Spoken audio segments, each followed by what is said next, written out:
Hi, everybody. This is Marlene with Miami Ghost Chronicles Stories of the Supernatural. And I hope you enjoy this new show, whether you're viewing it on the internet or listening to a podcast version of the episode. I do want to thank you for being part of my audience.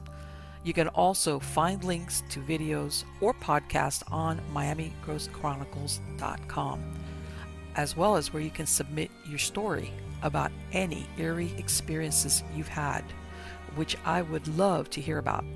Just go to the Submit Your Story tab. Please subscribe to our channel so that you receive notification of when we release a new show. And find us on Facebook, Twitter, and Instagram. This is where I usually live stream and where I give you a behind the scenes look at locations where new episodes are being filmed at. I also tell you about all the interesting guests that will be appearing soon on Stories of the Supernatural. I hope you enjoy the show, and I think you are all wonderful.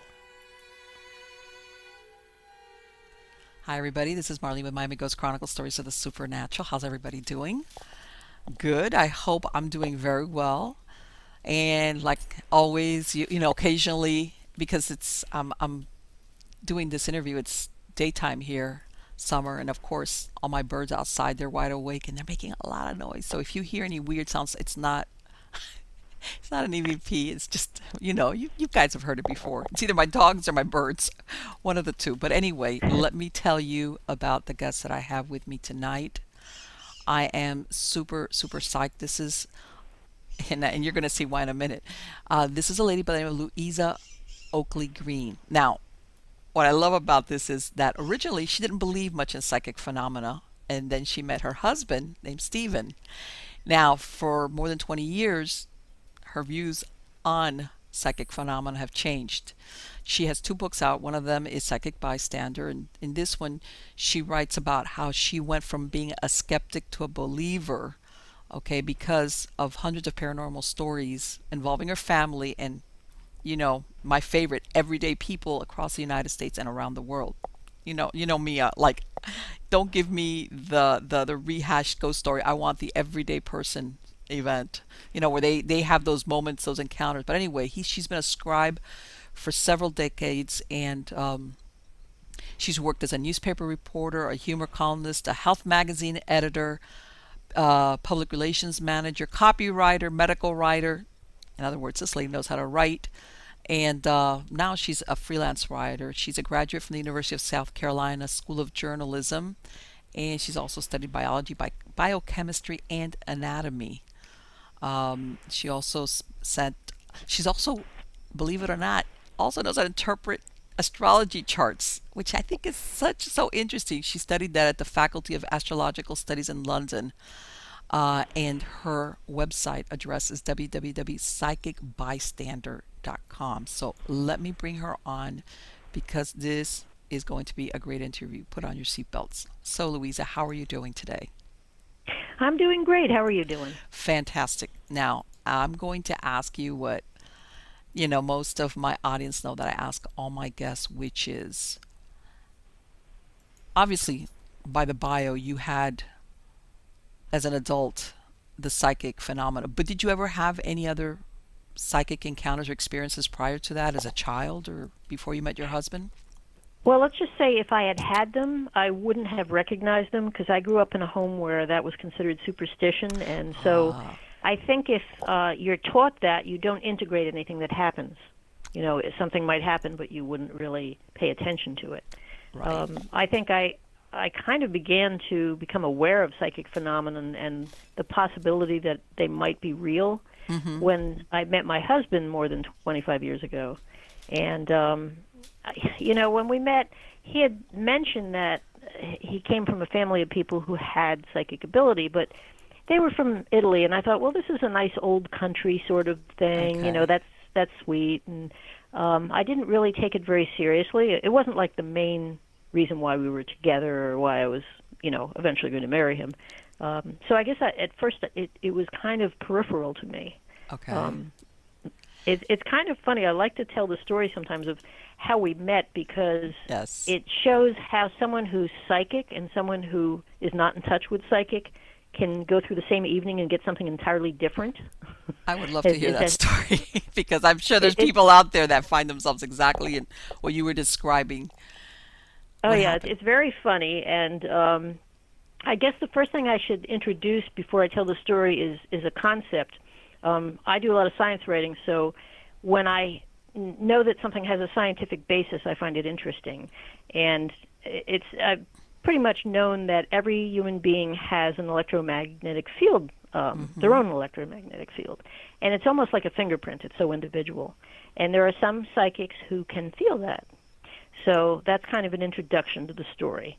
Um, many years ago, I guess maybe it's about 26, 27 years ago now, I was doing freelance writing at that time. That's before I went into the full time. And I was assigned all sorts of different stories. And one day they called me up and said, "Oh, we want you to interview a psychic medium." And I'm like, "Oh, really?"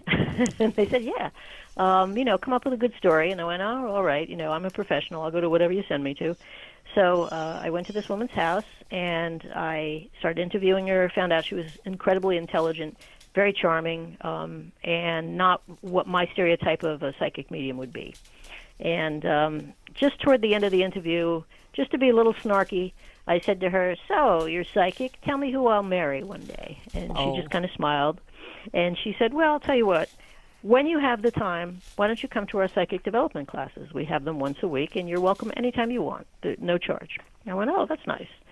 So I turned in my story and completely forgot her invitation for about a year. A year later, I don't know why, but for some reason, this invitation starts bubbling up in my mind, and I go, "You know what? I'm bored. I think maybe I'll just go to this thing just to see, what's going on with it."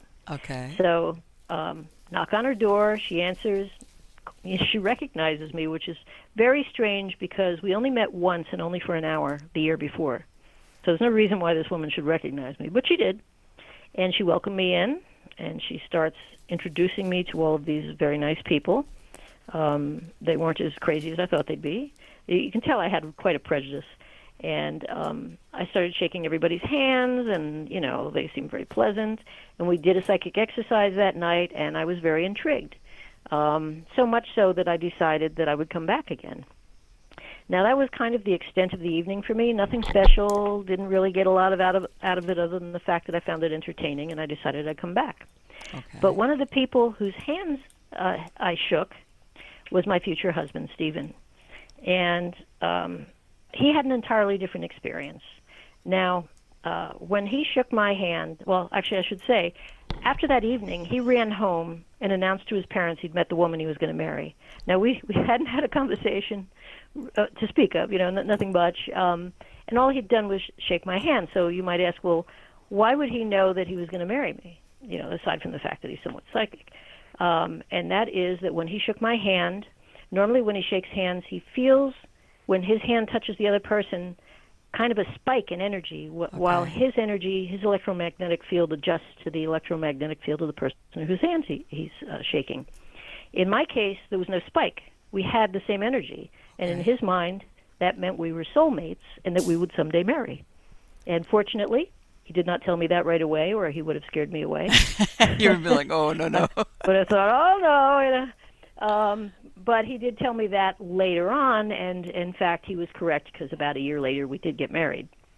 So that was my first brush, although I didn't realize it at the time, Okay. with psychic ability and how it can affect the way you perceive things around you. He knew immediately. I didn't know immediately. Right. And you were just interested because of the regular stuff, like when people are attracted one to the other. No, in other words, there was no premonition on your end, like, oh, this is my future husband. No, I mean, I started attending that psychic development class, and it was also a meditation class. And this is the funny part. Afterwards, everyone would go out dancing. And I just, over a period of 3 or 4 months, was chatting with him and said, "Oh, he seems like a very nice person. I kind of like him." And then he asked me out, and we went out on a date. So that was Right. kind of where that came from. The good old fashioned stuff. But like you said, he was smart. He goes, man, if I start telling her, by the way, you're my future wife, he would have been Yeah, I'll like, go running in the other no. direction. Um, I mean, that's scary if somebody gets serious much sooner than you, particularly since you haven't really talked to them yet. Right, exactly. So at Yeah, what point did you? and that I can't say that convinced me that psychic was real, but there were things that started happening after we got married, and over time, they definitely wore me down. And I think the process of writing the two books that I wrote, where I just interviewed people, everyday people about, well, what have you experienced that you can't explain? That kind of was the tipping point for me. I went, wow, these are doctors, lawyers, nurses, teachers, like the bedrock of our society.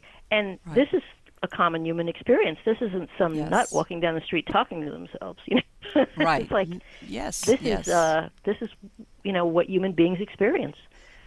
Right. And I think that I want to say, for lack of a better word, that it's become a little bit more mainstream as far as It has.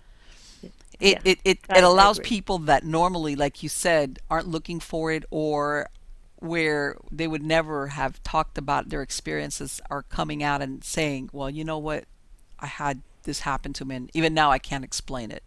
Or some Well, that have had I learned two episodes things along from their entire interviewing all these lives. people. One is most people do not share their experiences unless they know you're a safe person to talk to. Yes, And the absolutely. teachers in particular were frightened that somebody would find out. They didn't want to lose their jobs.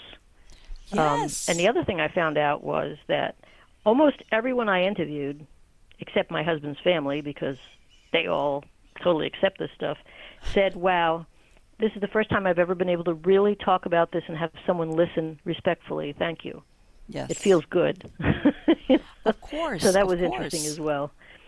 Right, because even though, like you said, back, let's say, after the Civil War, which is when spiritualism took off, because of course so many people had lost loved ones during the war, and That's when the Ouija still there board was a came into lot being. of like people looking at you like, what's wrong? Or, oh, you're one of those.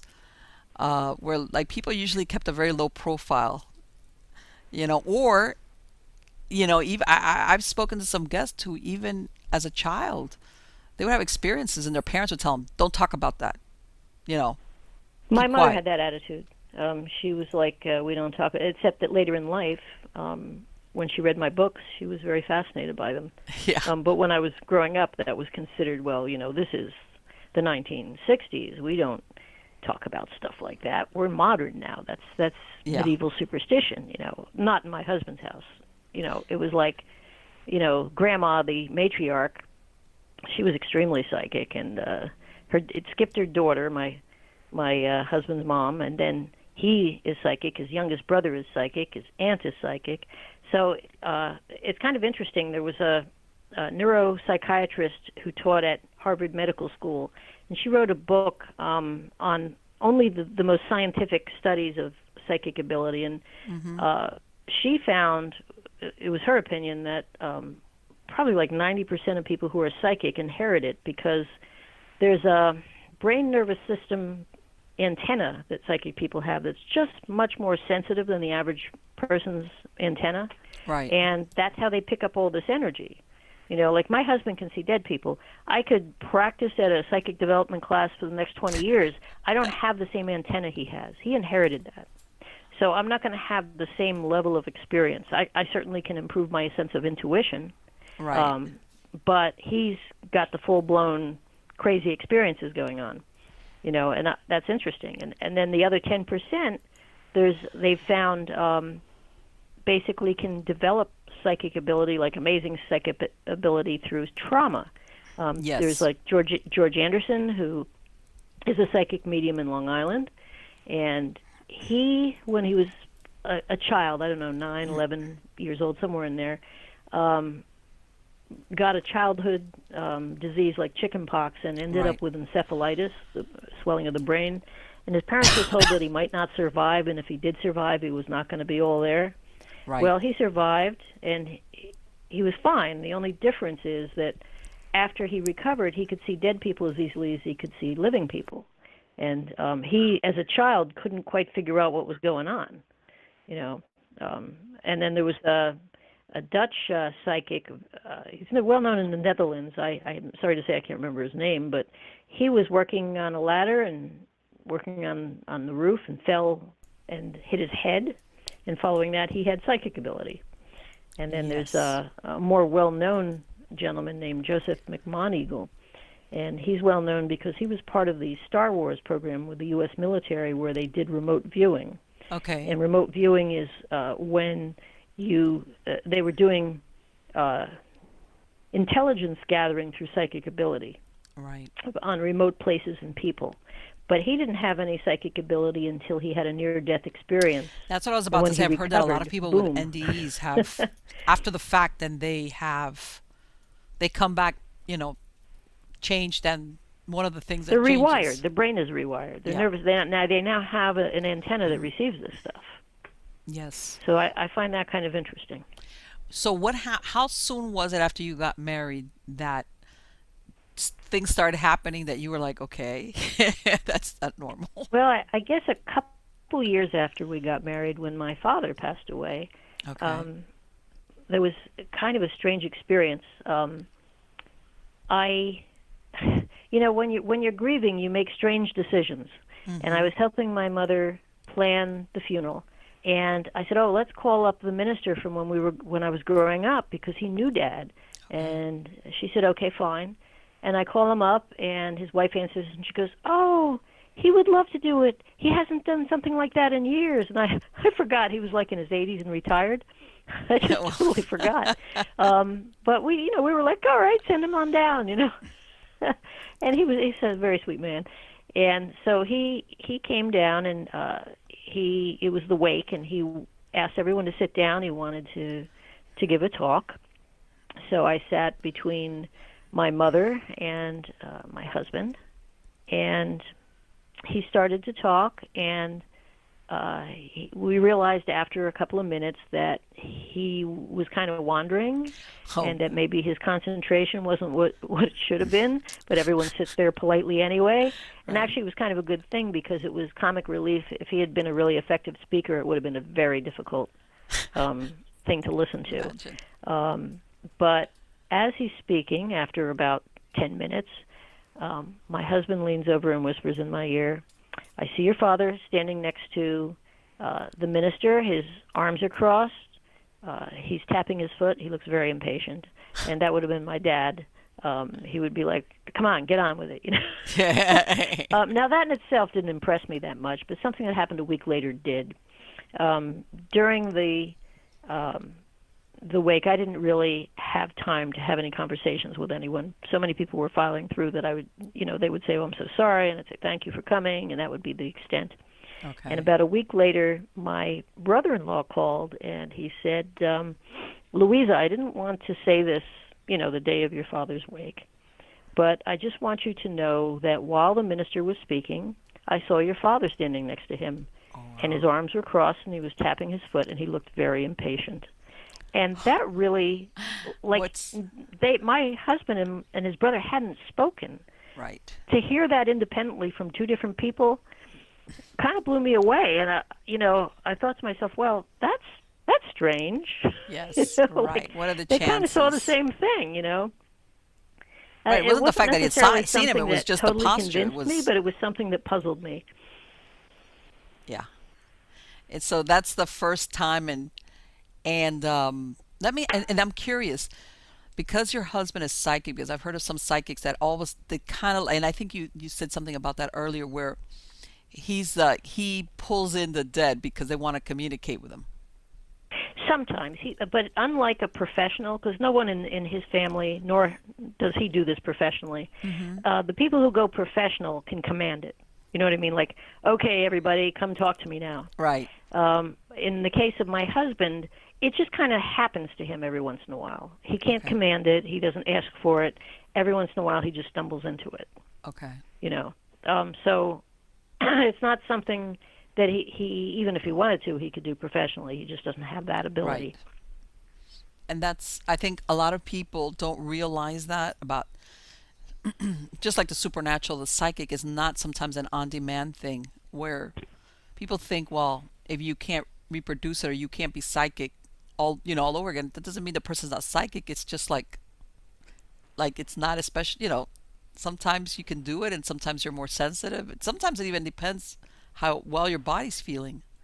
Well, and it's Whether. funny, but one of the criticisms you get when people are trying to prove psychic phenomenon is completely invalid. And I'd like to read you a little something from, it's very brief, Sure. from my first book that addresses that. Okay. Um, because normally in science, if you can't repeat an experiment and Exactly. get the same results, Mm-hmm. it's considered invalid. But Right. you're talking about the physical world, and certainly you can repeat physical experiments, but Sure. this isn't the physical world. So this is a little passage I had. Anyone involved with science knows that scientific fact is based on experiments that can be reproduced. Dr. Irvin L. Child, professor of psychology at Yale University, observed in a paper presented to the American Society for Psychical Research in 1974 that, quote, unlike other areas of experimental study, paranormal phenomena have never been the subject of any kind of dependably repeatable experiment. Psi phenomena may, of course, be of such a nature that no procedure will ever be adequate to guarantee their occurrence at a particular time and place. So basically what he's saying is it's as unpredictable as human behavior. Yes.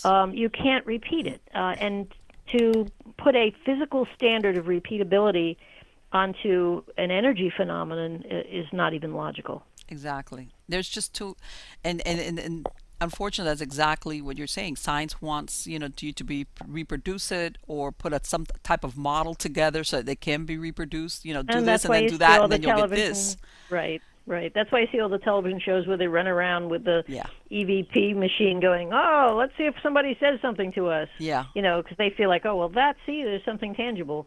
And I get that, but after a while it gets, kind of old. So, Well, the I thing don't is know. this that personally, and I have a very high standard when it comes to EVPs. A good majority of those EVPs, when I hear them, I'm thinking to myself, this could be anything. I mean, I did know, you you hear hear it said? static and they're And going, oh my God, I he was like, just said this. Yeah. it's like, And really? it's interesting because people have been experimenting with electronic phenomenon for probably about 70 years. Thomas Mm-hmm. Alva Edison, Marconi, and Right. Nikola Tesla were fascinated by the prospect of electronically communicating with the dead, all three of them. And one of the first people to actually record such voices was a Latvian-born film producer, Friedrich Jurgensen. In 1959, while recording bird songs in the woods of Sweden, Okay. he accidentally captured a man's voice discussing the nocturnal habits of birds. A few weeks later, he recorded a female voice that called him by his childhood pet name, and he immediately recognized the voice as being his late mother's. He went on to record hundreds of other voices in various languages and published his findings in a 1964 book titled Voices from the Universe. So see, this is not a new thing, although the first fellow who did it had no idea that that's what he was doing.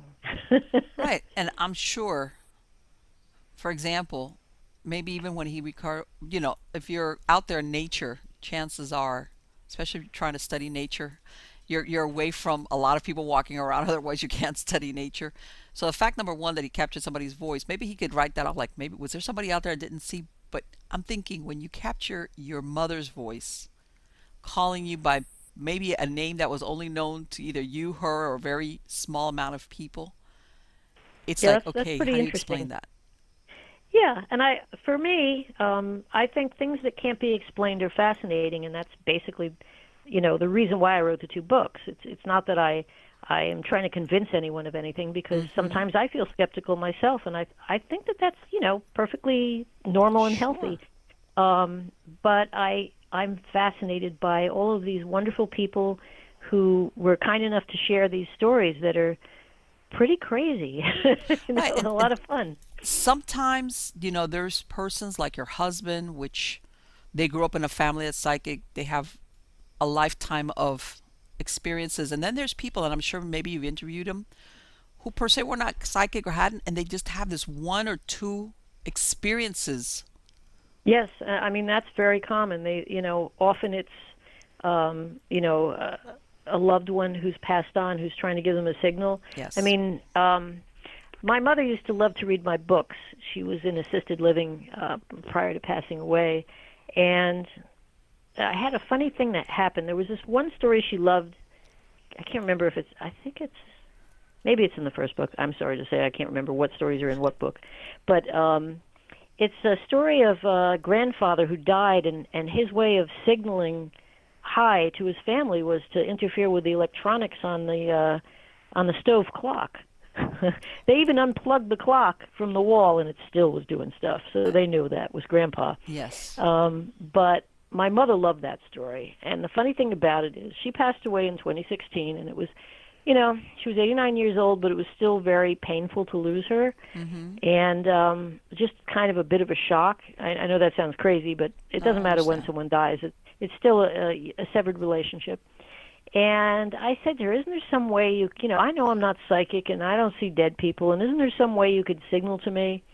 And about 2 or 3 weeks after she passed, my stove alarm, which hasn't worked in 15 years, started working. Wow. I'd put the timer on, and normally I would have to just kind of run into the kitchen and see what the timer, where it was at, because it wasn't going to ring at the end. Right. And it started, and for the next year, it was still ringing until I suddenly realized that I was at peace with my mother passing, and then it stopped ringing. And see, and that's, I'm not psychic, so that was pretty cool, Well, and it was like, but then you think about, okay, if you don't want to say, okay, you're psychic as in how we think of as somebody that's being psychic, but there was this connection to your mother. I mean, talk about a very special relationship. She wanted to give me comfort. Yes, and exactly. she knew that I wasn't gonna. It's not like my husband, who was very sad when his mother died. She died, back in 2002, 2003, a while ago, and he came upstairs one night from his man cave into the kitchen to make a snack, and she was standing in front of the refrigerator. Wow. Smiling at him. She didn't say anything because she had recently passed, and I think sometimes it takes people a while to get their energies working. But she just smiled at him while he was making his sandwich and stood there, and he found that very comforting. And he said, oh, she looked like she was 20 years younger, and she's wearing her favorite dress with her best pearls. And that happens a lot, But, I mean, I don't have that type of spectacular experience. Right. For me, a stove has to ring, or something else. It has a little bit more subtle on your end, but yeah, I just don't pick up on things. That doesn't mean it's not possible to. It just means for whatever reason. You know what? And I've heard a lot of persons that have had a loved one pass away that was really sick, that when they do see them, they look well, they look healthy, and it's almost like letting that loved one know, I'm okay now. Exactly, because Mom did not look so great at the end, and that was part of what haunted me. Right. And the deathbed decisions you have to make, and I mean, we do not have a culture that we have a culture that honors trying to have a good lifestyle while you're alive, but not dying well. Like ancient cultures had quite a priority on how somebody would die. Yes. They'd have rituals. They'd have special people who would come by and either sing or recite or massage or whatever, incense, you name it. But it was all geared toward helping somebody pass well, to die well. Yes. And we don't have that in our society. We have, these sterile hospitals and hospices that, I mean, I'm sure they try to make it as nice as they can, but you're not at home. Well, and you know what? We get into that whole thing about, that, life expectancy is longer than it has been before, like when I'm talking maybe 50, 60, 70 years. But sometimes you look at the quality of life. I'm not going to say for everybody, but, I've heard exactly what where people are so elderly, like they're alive, but they're warehoused because, of course, they have different ailments. And that's not necessarily doing them a favor. Yes, exactly. I mean, my mother took a long time to die because she had a pacemaker. And if somebody wants to have a pacemaker, please. I'm sure my mother had no regrets. It helped her to live about an extra 14 years. But it's very tough on the family, sure, because it just keeps your heart beating no matter what. And it takes a long time to die. So technology doesn't always help us that much. Right. And this is the thing, and I'm sure there's, like I said, especially nowadays with like the advances, like extending people's lives, or that if you say, well, you know what, because I do know there's people that are elderly, but they're okay. You understand what I'm saying? Oh They are yeah. aware Well, and they could actually, do my for mother got themselves. around fine. But there's She was some great others until two that, weeks. you know, Until 2 weeks before she died. So she was okay. great.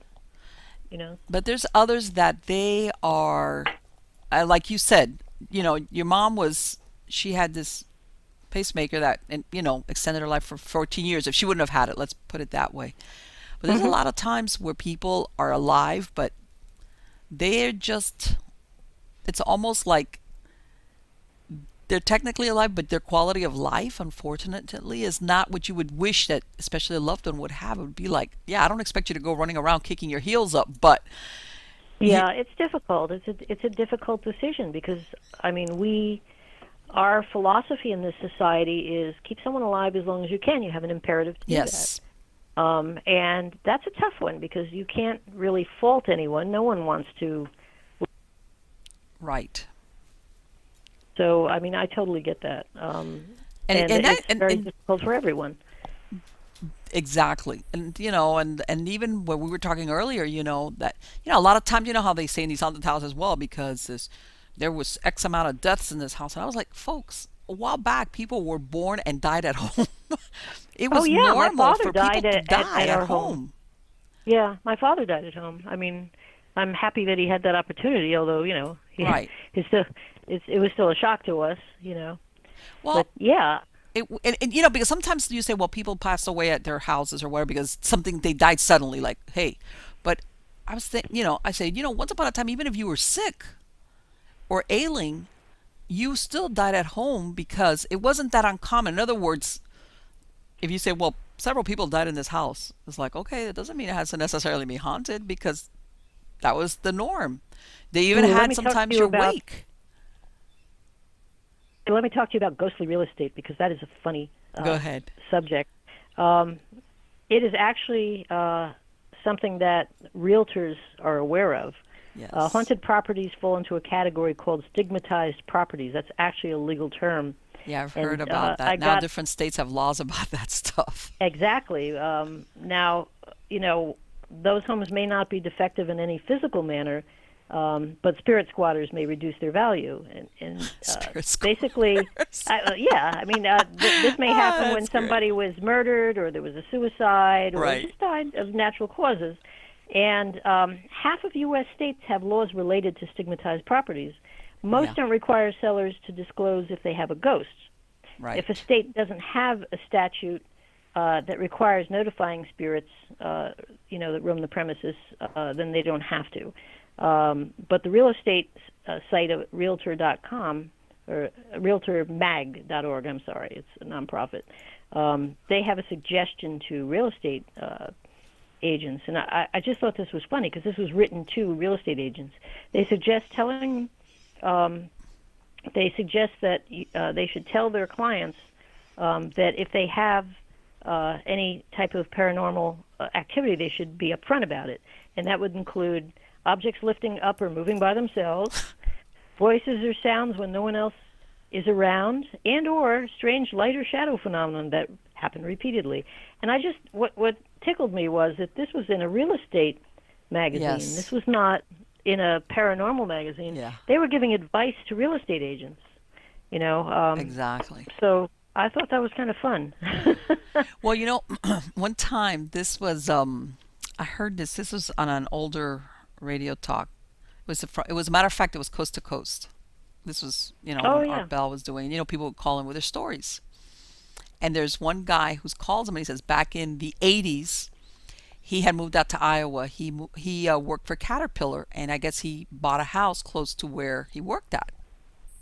So he tells the story how he buys the house and he's moving in, and he says that there's a room that they're gonna give to his daughter, and he says he puts a nine drawer bureau in there, dresser, Hmm. and he says puts it in there. He walks to the kitchen, gets a cup of coffee, and then he's gonna go back to the room for something, and he notices that the door is closed. So he pushes it and he can't open the door to the room.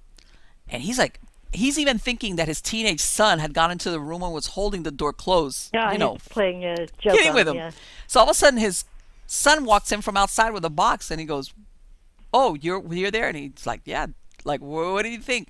So he says he finally pushes enough, and the 9 drawer dresser had been put up against the wall, and an empty. He said that it was an empty room. That was the first piece of furniture he had put on there, which he can't explain. So, make a long story short, he says that they lived there like 2 years. He says that that was the one room, which, by the way, his wife told him, "No, our daughter's not going to sleep there." They made it like a storage room, like a. No, I'm sorry. It became his poker room. I remember he made that comment.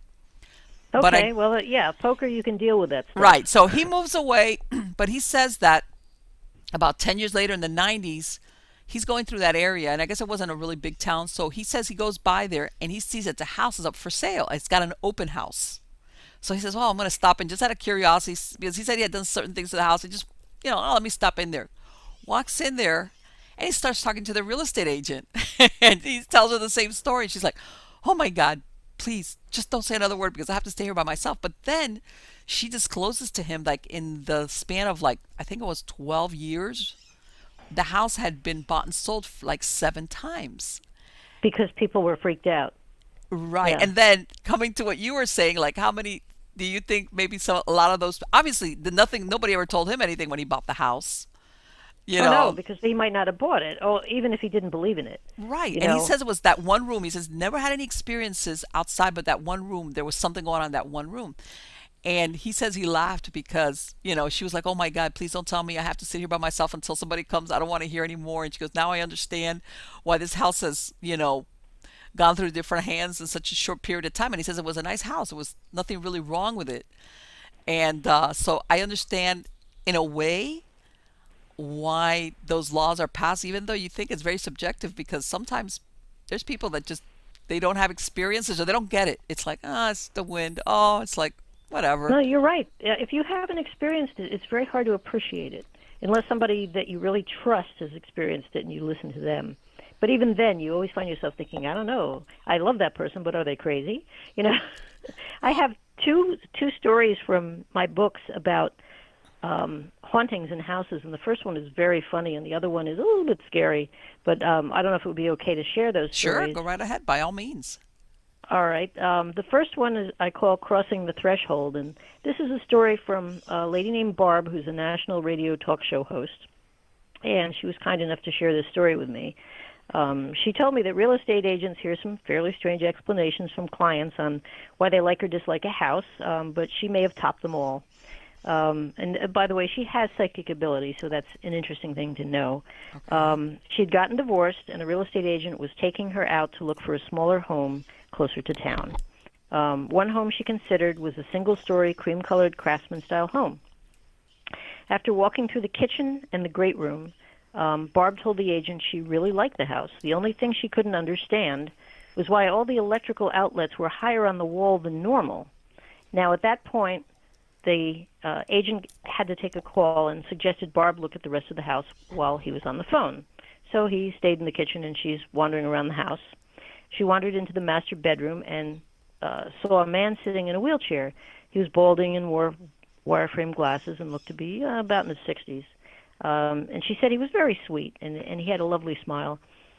She apologized profusely for invading his privacy because she didn't realize the owner was there. And he said, "Don't worry." He introduced himself. He explained he was the owner of the house, and he proceeded to tell her about the history of the house, as well as his dog and family. And finally smiling, he added, "You're a lovely person with great energy. I would love for you to buy this house." It's kind of an odd comment, but okay. She understood it. Suddenly, Barb sensed the real estate agent in the doorway behind her, and she turned to face him. The agent asked who she was talking with, and when Barb turned back to point out the owner, he was gone. The agent stared at her, very upset, as she explained that the owner had told her the electrical outlets were higher on the walls so he could reach them in his wheelchair. She told the real estate agent the man's name, what they talked about, and he grabbed her arm, pulled her out of the house, and said, "Don't ever do that to me again." Apparently, The person Barb had described and all the details from their conversation were accurate. The only problem was that the owner had died 6 months prior, and it was his family who had put the house on the market. Wow. I just thought that was a fun story. I love it. Can you and you think about that poor real estate agent, like I said, if you're the person that has to show that house, it's like, oh, okay, I gotta go to that house again. Yeah. Yeah, and you have to sell it, which you might feel is unethical. I mean, I'm sure that there are real estate agents who really would prefer not to sell something they feel is unethical, but that's their job, to sell whatever's out there, you know. Yeah, Now, the other story I have, oh, sorry, go right ahead. No, go ahead. So you were saying that this other one, Oh, there the was other another story is a one? little scary, but no one gets hurt, so I'll just say that so that you don't have to be too scared. But it's an interesting story. This is a story that was told to me by a young lady named Lee from England. And this happened when she was 16, and her family moved to Tunstall, which is a northern England town just south of Manchester, for those who know a little bit about the geography of England. She said when they moved into the house, most of their storage ended up being in the basement. And she just had a bad feeling about the basement and told her parents she just didn't want to go down there. And her parents said she didn't have to go into the basement. They didn't care. They just threw all their excess boxes and stuff down there, and they didn't worry about it. One day, however, she ended up being sent down there anyway by her younger brother. And this is a true sibling story. The two of them were playing something called Truth or Dare, and her brother said, when she lost, "I dare you to go down to the basement, and no flashlight allowed." So, of course, you can't back down when your sibling says something, so she steeled herself and descended into the basement. And despite the lack of lighting, she spied a dark figure sitting on one of the boxes. She screamed and raced back up the stairs. Exactly what I would do. The screaming part of me, anyway. She said to her brother, "There's someone in the basement. I don't want to go down there again." And her brother is like, "Yeah, sure." He got a flashlight. He went down into the basement, and he didn't see anything, of course. After that, Lee avoided the basement as best she could. However, another thing happened that sent her into the basement. Her parents, unaware of the experience she had had with the apparition, not that it would have made a difference, but let's just say they were, asked her one day to retrieve something from storage. They were going to have a nice little party. They wanted her to go down and find the punch bowl, which they wouldn't normally store upstairs because they don't use it that often. So she went down into the basement, and she saw the figure again, but this time with a woman in his arms, and she looked dead. He laid her on the floor and started digging a hole. She didn't say anything to her parents, but it did freak her out. She brought up what they needed. She decided to keep the door shut, the door to the basement, and not return to the basement ever again, because that was it. Later that night, she heard a scratching noise in the house that made her jump. Oh, boy. She went over to the basement door and found it open.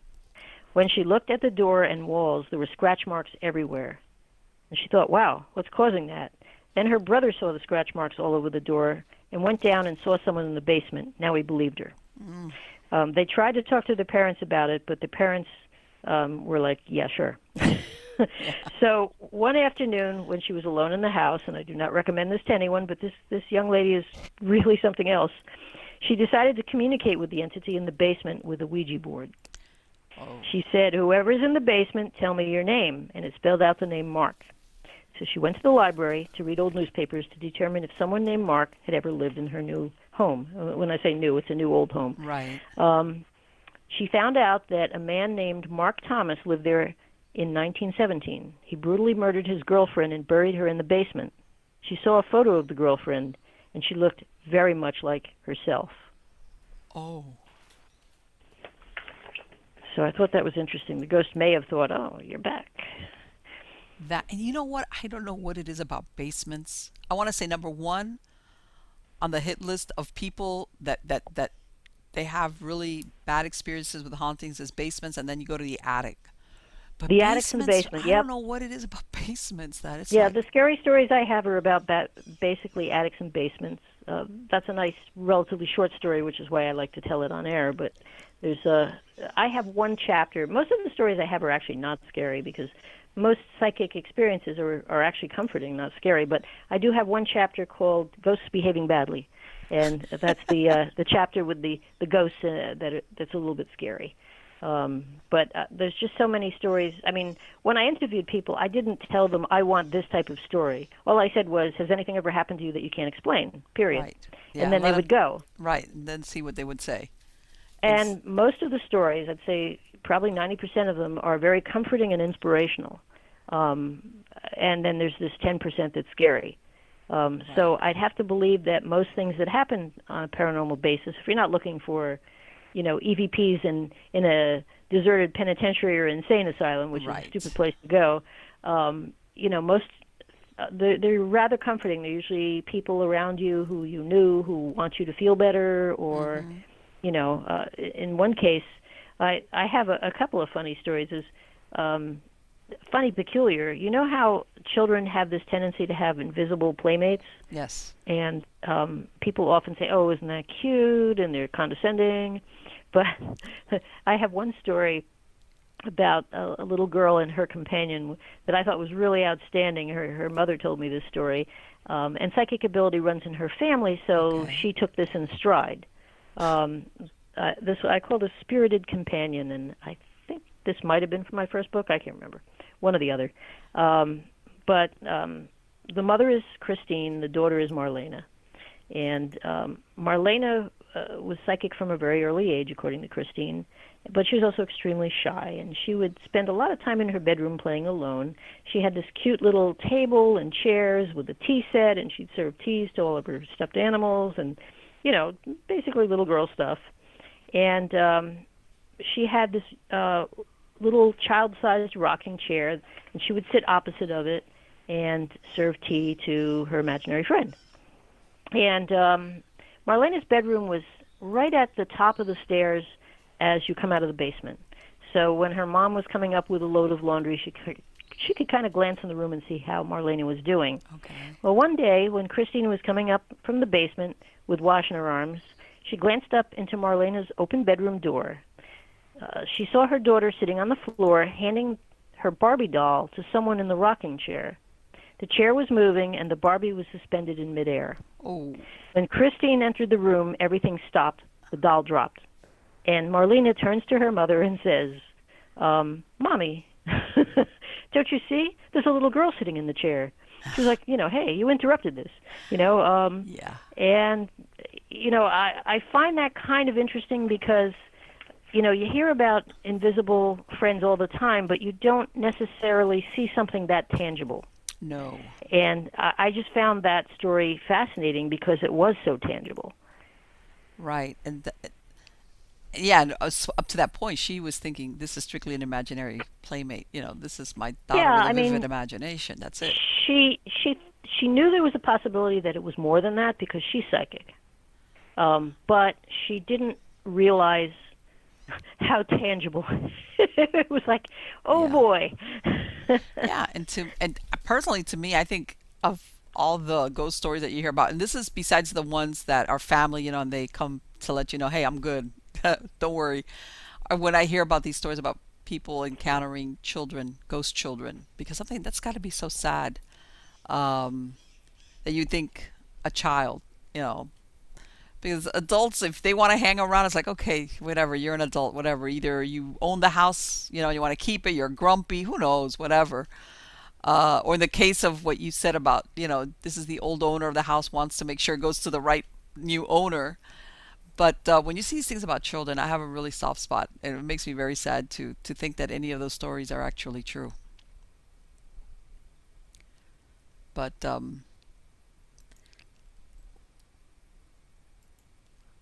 oh, I think, let's see what happened here. Hello, Louisa. Louisa, if you can hear me, I cannot hear you. Okay, I don't know if you can. Oh God, what? Shoot. Hello, Louisa. Darn it.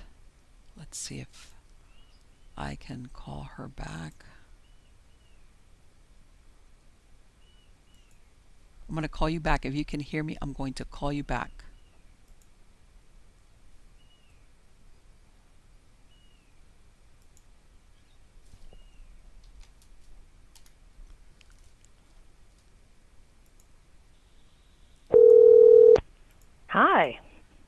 Hey, Louisa, I don't know what happened. Yes. Okay. I don't know. We started talking about It was children like and all we of a got sudden I was like, man, disconnected. she's really being really quiet. Just like something a kid would do. Yeah, I was like, hello. All of a sudden it's like, no, she's not being quiet. She's just not there. I heard a click and I said, "Are you still there? I don't hear you anymore." Well, it was really funny because it shows that the call was still connected. It was like all of a Hmm. sudden it was like, okay, and that's why it was like, okay, she's not there. She's not hearing this, even though the Well, phone we'll is. we'll It just shows. pick it up from where we left Yes, off. when we were talking, I don't know how far that I was saying that I feel bad when I hear these stories about ghost children because, you're thinking, yeah, I know a lot of times, a lot of them are, I don't know, for some reason people think it's really scary when you talk about, they tell stories about ghost children. But personally, I think if there's any truth to them, I think it's very sad because as an adult, if for whatever They're reason lost. you're haunting, it's like, okay, you're an adult, but when it's a child. Yeah. You're responsible if you're an adult. Well, like I say, if you're an old owner and you don't want to give up your house or you're grumpy, or you just like didn't you missed the part about where you died and you're still hanging out. As an adult, it's different, but when it's a child, that's very sad uh, personally. it is. I agree with that. Yeah. And and now, have you ever gone anywhere? And I'm going to say with your husband because he's to some place. Obviously, he's not looking to have an encounter where, let's say, either on vacation or you're staying at a hotel or some place where he's had an experience. Yeah, he has. I will say one thing. He tries to avoid places that would have negative energy Okay. because of hitchhikers. Hitchhikers are ghosts that kind of tag along with you, Yes. and you don't want a hitchhiker. Yes. And in fact, after the first book was published, a television show called us up and asked if my husband would go into places that had like really bad energy, like prisons and Mm-hmm. insane asylums and stuff like that, and be the psychic for the show. And he said, "Are you crazy? Do you know how harmful that is? You don't Yes. want to be around that energy." Yes. He said no, he had no interest in that. Right. But yeah, I mean, you can get a hitchhiker, and they can be very hard to get rid of.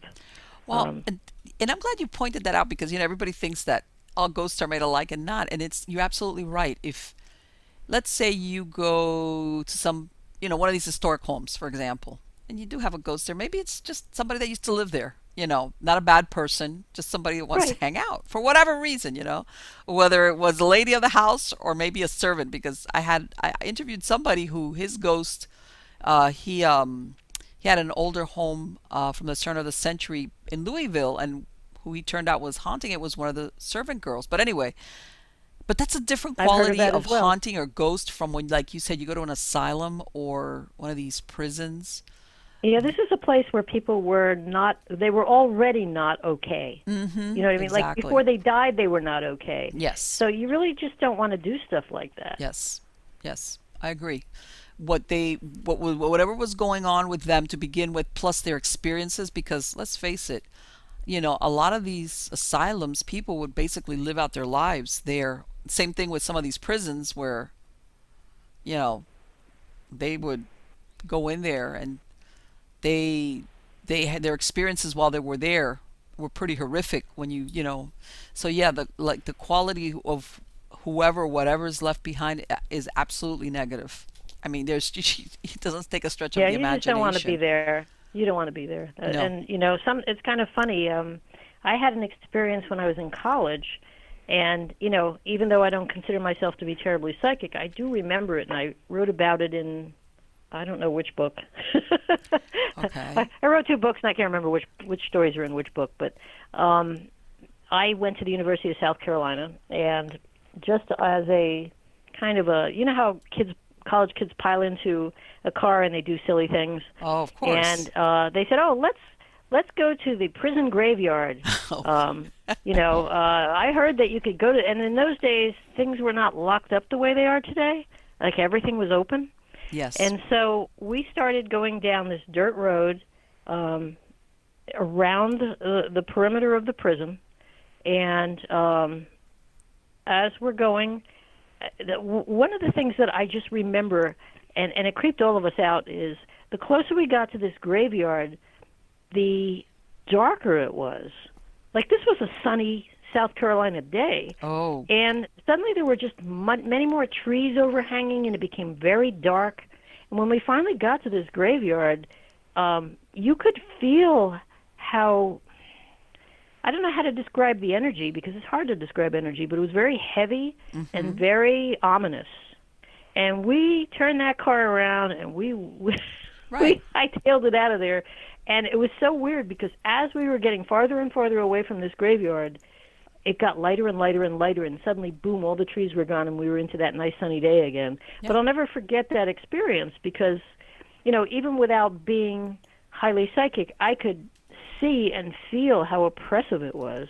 Right. Your You know, intuition was telling you, you know what, this is not a place for the living. Get well, out. these were people who had either been executed Yeah. or had no one to claim them when they died Yes.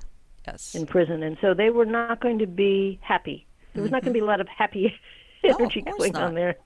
Of course not. They and that's what you find. I mean, I did research, and a lot of people don't even realize that some of these asylums, unfortunately, about the majority of these people, the family, once they passed away, their family wouldn't or couldn't claim the bodies, and some of these asylums would basically donate the bodies for medical research. And some Right, if people they say, didn't bury well, them on the okay, and I'm premises. thinking, okay, this is not where some people voluntarily say, hey, I want to give my body off. Plus, I these don't were even from a think that's time. legal anymore. I don't even think that's legal anymore. Oh, really? Oh, but it was They used anything went in the old days, as far as what but you volunteering your body for research, you mean? yeah, I've Well, you done know that what? I in the want old to days. say like, God, 10 years ago.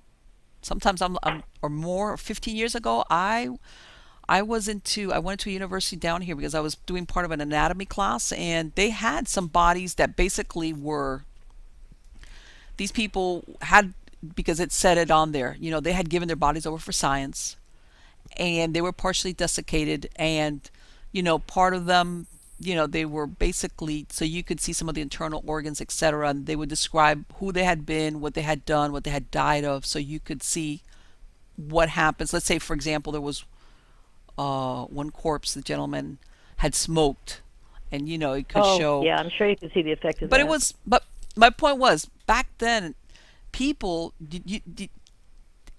people didn't want to have their bodies that done to them. Okay, so I'm thinking, God, that's a recipe for, talk about somebody that maybe not was not happy in life, certainly wasn't happy in death, to have their Well, if they were bodies, if they were following their body around, which yes, sometimes given happens. off to be cut up, because back then you people were horrified. As a matter of fact, you read about those grave robbers and etc., where people made so many efforts, not to have their loved ones' Oh yeah, bodies stolen because the yep, universities needed them. This was a very horrific thing.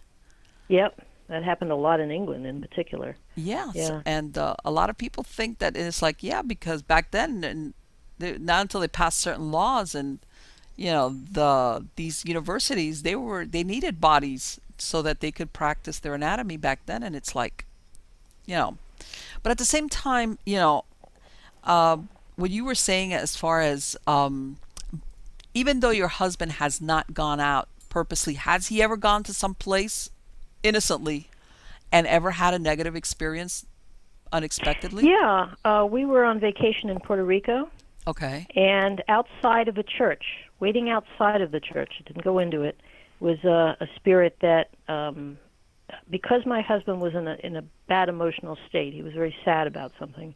It attached to him, and it came home with us, and it took him quite a few. I'm trying to think. I guess it took him about a month to get rid of it. But the weird thing about it was, before it left, he asked it why it wouldn't go away, and it said, "Talk to your father. Call your father." Wow. And so he did. He talked to his father. He had a wonderful conversation with him. His father was not the most communicative person, and Steve had always been sad about that. He wanted to have a relationship with him. And they had the most wonderful 1 or 2 hour conversation on the phone, and his father said, "I'm going to come by and we'll have lunch next week." And Steve was really excited about that. And about 3 or 4 days later, his father died. So that was his last conversation with his father, and it ended up being at least a positive closure. You Yes. know, the two of them finally had that conversation he'd always wanted to have. Yes. God. And So you, it was kind of interesting, even though this guy who had hitchhiked onto him was a smoker. So wherever Steve went, and Steve is not a smoker, there was cigarette smoke. You could smell it. I could smell it, oh, even though I'm. wow. So that's what really annoyed Steve. You know, he said to the guy, "You got to go," Yes, like thanks, but and he did go after Steve's father passed. and So that that was kind of interesting. isn't that, and you hear so many times people that their loved ones pass away and they never have that conversation that you just described. Yeah, You it know. was pretty remarkable. He needed that.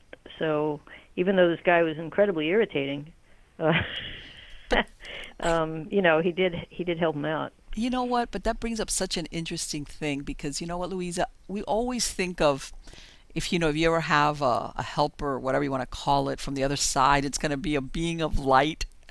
And here Yeah, he had not this always. deceased ex-smoker that smelled like an ashtray. Yeah, and he always had wanted to see the U.S. That's why he came home with us. Apparently, Are you that's what he kidding? told Steve. Yeah, he'd always want, but he had to come with somebody. He didn't know how to get here from there. Wow. Isn't that Yeah. So interesting? I hope he had a nice tour. It was like, okay, quid pro quo. You brought me over. I'm going to give you a tip. Talk to your Yeah, dad. pretty much so. Yeah. Interesting. That is so, so interesting. I And find and that. it's funny. I have a story. I think this is from my first book about how people often get well, all right. I won't say often. Some people often get premonitions that can really make a huge difference in their life. And I have a story of this young lady named Linda, and she's a wax specialist. I'm not exactly sure what a wax specialist is, but it probably has something to do with taking wax off your legs. Um, and the name of this story is called Dodging Bullets. Now, Linda gets dreams all the time, and when she first started to get them, she didn't really pay attention to them. They were pretty vivid dreams, but she just didn't quite get why she was getting these dreams. So this one night, she had a dream, and she woke up crying hysterically and shaking, and her husband woke her up and said, hey, what's wrong? And socializing with a group of people. And suddenly a man entered the room, brandishing a gun, and began shooting. They all hit the floor to avoid the shower of bullets, and amid the confusion, she desperately searched for her husband, and she couldn't find him, and then she woke up, and that's why she was so upset. And he said, well, honey, it's just a dream. She said, yeah, you're right. Well, coincidentally, the next night, Linda and her husband went to a club in Philadelphia with some friends. And a short time after they were seated, she suddenly got this deja vu feeling, and she turned to her husband and insisted they had to leave. And her husband said, let me just have one more beer.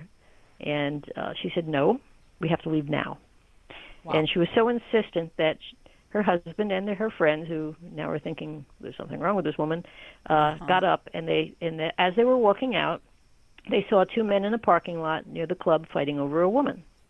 One of the men left, and they're walking down the street, and she's kind of hurrying them. She wants them to get away from this place.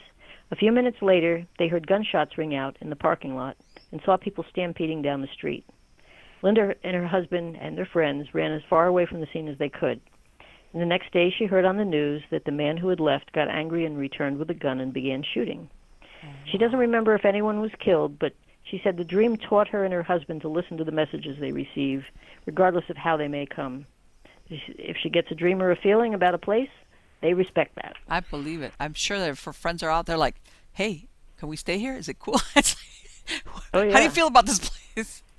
But that is a great story. That is a fantastic story. I just enjoy these stories. But both of my books have more than 100 stories because I just really enjoy gathering them. A lot of books will give you like several chapters, and then they'll give you 6 stories or something like that. Right. And my entire book is an anthology of stories because who wants to read an introduction or a conclusion? They want to read the stories. Exactly. So that's what I have in the books. And I think that like, to me personally, like, there's certain, and I'm going to say historical locations, or like you said, asylums, or these prisons, whatever, that they're real gothic and scary looking. And of course, and I'm thinking about, yeah, all right, all right, all right. The ones that I like are these stories exactly like what you just described. This is an everyday person, okay? An ordinary, regular person, in other words. Yeah, and And and these are just everyday people who are going about exactly. their lives, and these weird things are happening. Yes, and You know. things, it's like, no, she wasn't in a notoriously haunted location, or, like she didn't go to the, some Chicago mob place that was known for being, yeah. It's like she just had this dream, and she had this, thankfully she listened, because they say a lot of times people, when they have these intuitions or these dreams or these flashes of like, get out of here, that gut feeling, a lot of people unfortunately dismiss it, thinking, oh, Well, someone on the other side is trying to tip you off. That's basically what's going on. yes, You're fed things. Just like I remember somebody like the stupid comment I made to the psychic about, well, if you're so psychic, can you tell me who I'm going to marry? Psychics don't know anything. All they know is whatever information someone on the other side is feeding them. So they don't yes, really know anything. They're just the postman, or the postwoman. So that's kind of a misunderstanding people have. They can't give you anything that hasn't been handed to them. So they really exactly, don't know everything, right, which is kind of right, interesting, But if you're being sarcastic, you don't realize that. right, and you're thinking, oh yeah, right, and they could be having an off day, or, like you said there, and then the person is saying, yeah, yeah, right, yeah, okay, yeah, you're so psychic, you can't tell me whatever. And I don't know, I'm sure you've seen that movie, Steven Spielberg's Poltergeist, Yes, where, they're the built on family's an Indian graveyard. right. Well, the family's getting these horrific events, and I can't remember what was her name, the little lady that portrayed the psychic, and how when she gets there, the husband is testing her like, oh, can you read my mind?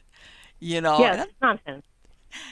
and I'm thinking to myself, okay, you just, according to the movie, of course, your kid got sucked into another dimension. And you're questioning Yeah. if this lady can read your mind because you don't believe in psychics. Hello? Well, and there are some people who you could smack them in the face with something that is overtly, hey, there's a ghost. It could be floating in front of them, and they're like, I don't believe it. And I think that it's very healthy to be skeptical, but it's Yes. also very healthy to have an open mind. Sure. So there's that balance, of both. I have one celebrity story, if I can tell that Hey, one. yes, absolutely. I don't know a lot of celebrities, but I just happen to have gone to high school with somebody who's an actor in California. And I don't know if any of your viewers ever watch something called SWAT. Yes, I But remember. he is an actor on SWAT.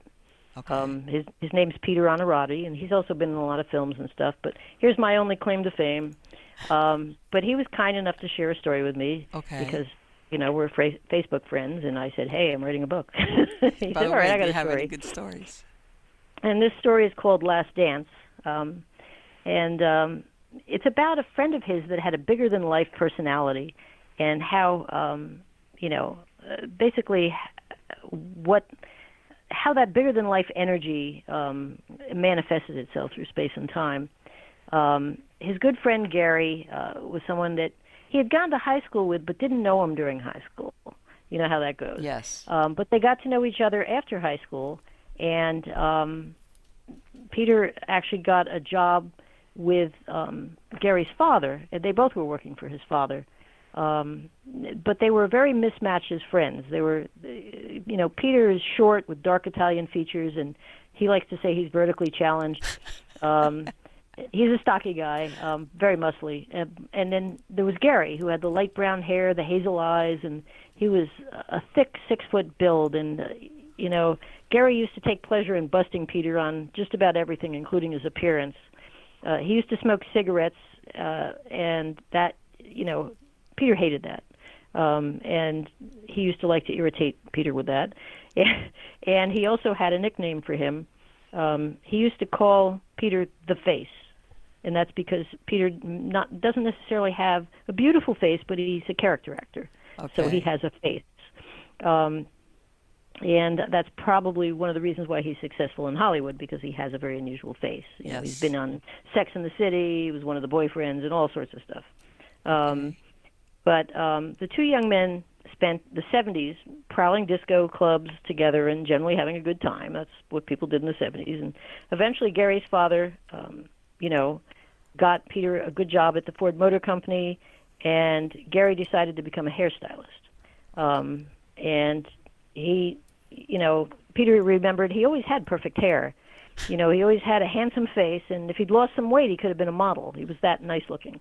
Okay. But despite having come from a hardworking, well-to-do family, Gary sometimes lacked motivation. He was a free spirit, and he was doing a few things that Peter didn't know about. And Peter says, I guess he was hoping to make the same money and live the same lifestyle his father had without traveling the whole road. You know, he's like trying to take shortcuts. And one day, Peter's boss came over and said to him, and this is obviously before he went into acting, did you hear about Gary? And he told Peter that Gary had been found dead of a drug overdose in a stairwell in Harlem, New York. Oh. He was only 26 years old, and Peter was devastated. And Peter said, you know, it was murder. He had a big mouth with no filters, and someone probably wanted to get rid of him. But that night, Peter was so upset that he fell asleep on his parents' rec room floor, holding hands with his girlfriend while she slept on the couch. Then, in the dead of night, something strange happened. He said, I heard the phone ring in the kitchen. No one else heard it. He did, though, so he got up to answer it. It didn't make sense, but somehow he understood who was on the other end of the phone line. He said, as I walked upstairs, I knew I had to answer the phone. I lifted the receiver and didn't even get to say hello when Gary said, hey, face, what did you think? I went someplace? I didn't go no place. I'm still here. And he said, well, what are you talking about? And he said, don't worry about me. And he hung up. And Peter was stunned. You know, he said, I may not be the most spiritual person, but I do have a very good physical awareness. I know I got up, I know I answered the phone, and I know I spoke to my friends. He still looks back with fondness on the times the two of them spent together, you know, but he also remembers with amusement how his mischievous friend Gary, despite his untimely death, still managed to get in the last word. And that's almost like to let him know, like, it's good, I'm good. That's essentially what he was doing. He was letting them know that despite the fact that he had come to a bad end, I mean, at the age of 26, to end you have your life dead end at 26 is extremely sad. Yes. But he just wanted, I mean, and that may have been, I don't like to overdo the fate type of thing, because I do think that there's a lot of wiggle room. But it may have been that he had learned whatever he came here to learn and he left. You know, and some people believe that and some people don't, and that's okay. But, you know, it's just kind of interesting to think about. Yes, of course. And it's like, well, and it's like one of those things of like choices that you make, like what you said, that, you know, and this is where that road led. And like you said, maybe this is, but I've heard so often about that, Louisa, where you have, and you know, there's for all the people that it happens to, there's a lot of people that it doesn't, and they want to know why they don't get either that dream or that moment where they have that resolution, or that person that something happened to says, hey, I'm okay, you know. Yeah, I mean, I actually, oddly enough, had that with my father when he passed. I was very close to my father, and I remember, and again, see, I'm not terribly psychic, but there I go. I had, have you ever heard of lucid dreams? Yes. Now, the difference between a lucid dream and a regular dream is not only does it feel extremely real, but there's a logic to it. It isn't like highly symbolic or strange things going on in weird order. It's very logical. And about 3 or 4 months after my father passed, I'm like very sad and like, why can't I hear from you? You know, I feel sad. Where are you? I'd like to think you went somewhere and that this isn't the end. And one night I had this dream where my father said, come with me, I want to show you something. And it was very lucid. And he took me to this place. It was a very beautiful place where the colors were just beyond any color that you can imagine in this world. They were so intense. Wow. And when I entered that place with him, I just got this feeling of incredible bliss. I mean, I don't even know how to describe it. Everything was okay. You just knew everything was okay. Right. It was almost like a morphine bliss. And he kind of took me around. He said, "This is where I am. I'm doing fine, you know." And he seemed pretty happy. But the thing that was remarkable to me was that after this dream ended, that feeling of bliss lasted for several days. Wow. And I'd never had anything like that before. And to have that type of feeling and to have it stay with me for so long, Yes. something that I wasn't accustomed to, was really very interesting. Right. And you have a lot of those people that have those near-death experiences that describe something very similar, as in almost that they come back either unwillingly or because maybe they've left behind spouses or children, but that they so desperately want to stay where they're at because they're so happy because there everything is, Or they're needed. or Yeah. they're, yeah, of course. Yeah. But not because it's like if I really had a choice and I didn't have to worry about who I'm leaving behind, I would stay here. Or they're Yeah. told no and it's not your time. Oh yeah, my husband was pushed away once. He had a near-death Oh, he experience, and he did? wanted to stay, and he was told he had to go. It wasn't his time. Right. Right.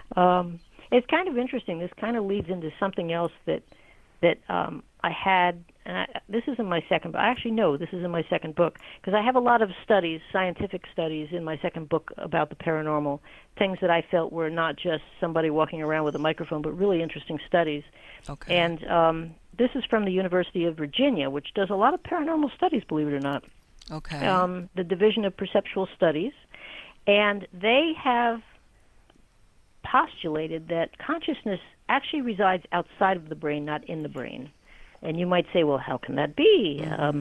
Well, bear in mind that no one has ever proven that consciousness actually exists in the brain. It's Right.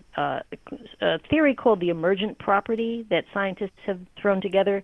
And that theory is, well, individual cells don't have consciousness, but you throw them all together, and then they do. Well, that doesn't explain much. But they Right. feel, based on four areas of proof that they consider to be proof, that actually the consciousness does exist outside of the brain, just as when somebody calls you on a cell phone, they're not inside the cell phone. The cell phone is Right. simply the conduit for them to communicate through, and it's the same with the brain. The brain isn't where the consciousness resides, it's the conduit. So here are the four things that they gave as 4 lines of evidence. And the first one is called deathbed lucidity. And this has been reported in medical journals for more than 250 years, so it's been around for a while. And what that is in the hours before death, a patient who previously had no or little mental functioning due to some sort of neurological problems, psychiatric disorders, tumors, strokes, dementia, schizophrenia, you name it. They just could not communicate. Suddenly, they're able to communicate with an incredible mental clarity. And there's one study of dementia caregivers in the United Kingdom. 70% of patients with dementia became completely lucid in the hours before death.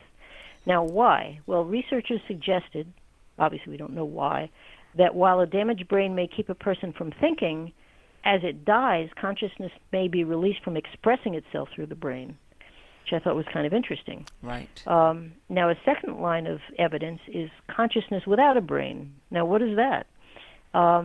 There was a young lady who had very high intelligence. She was like an honor roll student, and she was in an accident, and they decided, just for insurance purposes, to do an MRI of her brain. Okay. What they found was that she only had a brainstem, no brain. Now, there's no, from a medical standpoint, there's no reason why she should be able to think at all. Right. But she did. So that would imply that, okay, consciousness is not completely in the brain. And that's not an isolated incident. There have been other incidents of that because these days everybody's doing MRIs. Then the third area of evidence was near-death experiences. And by the way, all of these were gathered by the late Dr. Ian Stevenson, who was the director of the Division of Perceptual Yes. Studies at the University of Virginia.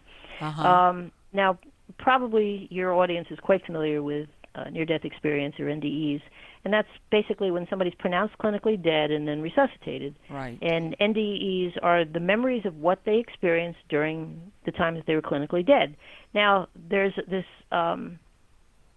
line of thinking that, oh, well, people really do, they're not really dead when they're pronounced dead. There's they can still perceive things. That may be true, and that would certainly account for whatever they perceived around them in the room. But there have been a lot of instances where people went out of body and could tell you what was going on miles away. Yes. So that would imply that this isn't a hallucination or an active brain after a declaration of death. Somebody actually left their body.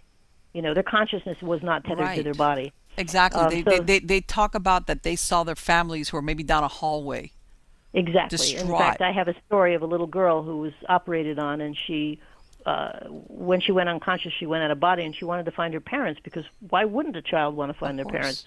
And she found them in the cafeteria eating soup and crying, and when she told them later on, that freaked them out, because she was right.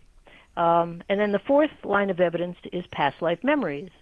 And the researchers at the University of Virginia studied 2,416 cases of very young children who remembered past lives.